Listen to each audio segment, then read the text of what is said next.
Ας μην ξεχνάμε ότι η γυναίκα πριν το 50 δεν είχε δικαίωμα ψήφου. Πλέον έχει.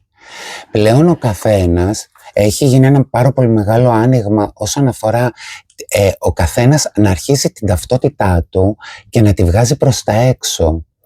Αυτό αρχίζει σταδιακά σιγά σιγά να αλλάζει.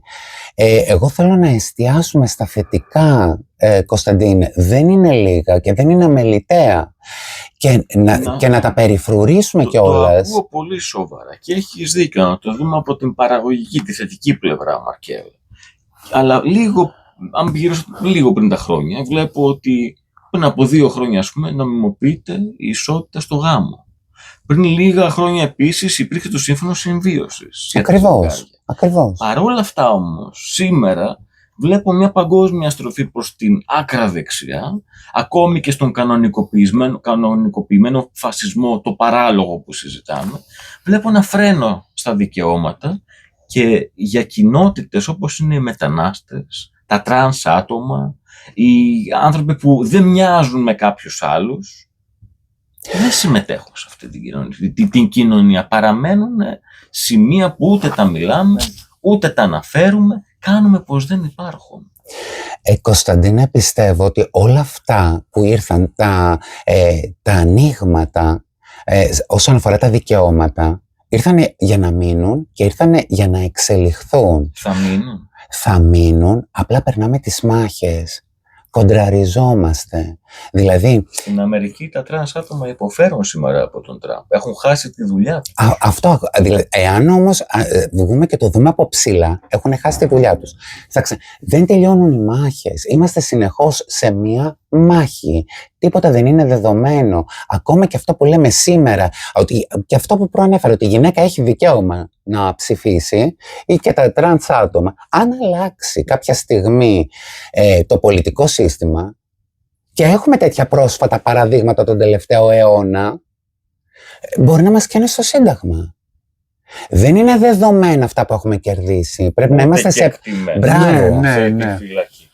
Βλέπουμε ότι από τη μια μέρα στην άλλη αλλάζουν αυτά, σωστό είναι αυτό. Κινδυνεύουν.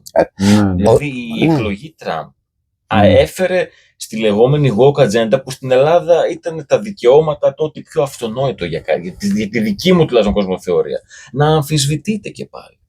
Φυσικά. Είναι αυτό που λέτε, ότι αλλάζει. Ναι. Η τελευταία είδηση είναι ότι μία τρανς γυναίκα έχασε τη ζωή της σε ένα νοσοκομείο δημόσιο, όπου μεταφέρθηκε μετά από ασθία. Και αυτό είναι είδηση πριν από 7 ημέρες. Μια γυναίκα τρανς.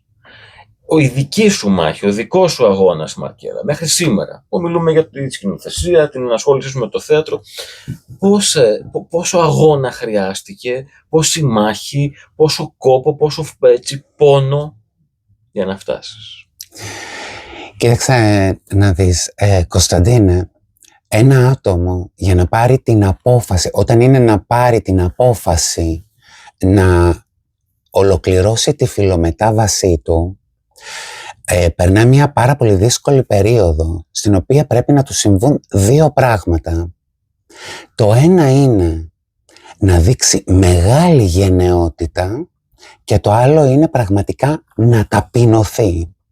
Γιατί μόλις αντιληφθεί το άτομο αυτό το σταυρό που θα κουβαλήσει και ότι δεν υπάρχει άλλος δρόμος, ταπεινώνεται, διαλύεται. Φαντάσου τώρα από τη μια να βγάλει μια τέτοια δυναμική γενναία για να το κάνει, αλλά και μια τέτοια ταπείνωση. Δεν σου ακούγονται εκ διαμέτρου αντίθετα? Εντελώς. Κι όμως αυτά τα δύο όταν βρίσκονται σε ένα άτομο, η ενέργεια που βγάζει αυτό το άτομο είναι πυρηνικών διαστάσεων. Πώς σου φέρθηκε η χώρα? Πώς σου φέρθηκε ως ένα άτομο που μπήκε σε αυτή τη διαδικασία της φιλομετάβασης? Κοίταξε να δεις.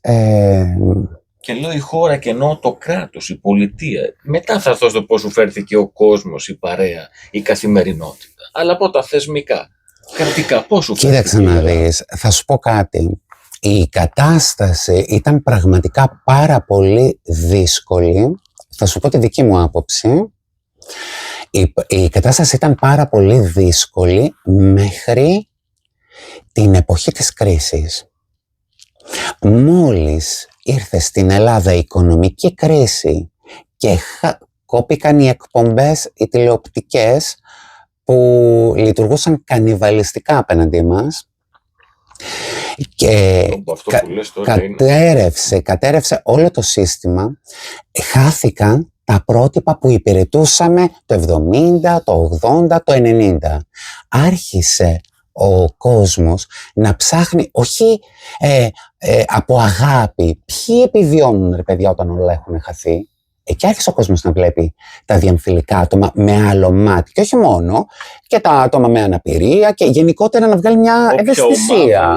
Μπράβο. Έλλειψη ορατότητας. Ναι, εγώ δεν παραπλανητιάζομαι ότι έγινε από αγάπη, από ανάγκη έγινε.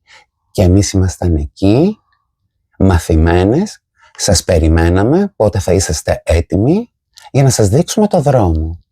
Αυτό έγινε. Ο κόσμος πώς σου φέρθηκε? Εξαρτάται. Εγώ κοίταξε να δεις, σκανάρω πάρα πολύ τα πράγματα, οπότε όταν βλέπω ότι κάποιος άνθρωπος τον βλέπω ότι είναι κλειδωμένος και δεν μου κάνει, το βγάζω στην άκρη. Το αν αντιμετώπισα δυσκολίες, ακόμα και τώρα αντιμετωπίζω. Και τώρα. Ναι. Και τώρα. Και τώρα υπάρχουν οι δυσκολίες. Αλλά καταλαβαίνω ότι είναι η δυσκολία του άλλου, δεν είναι δική μου.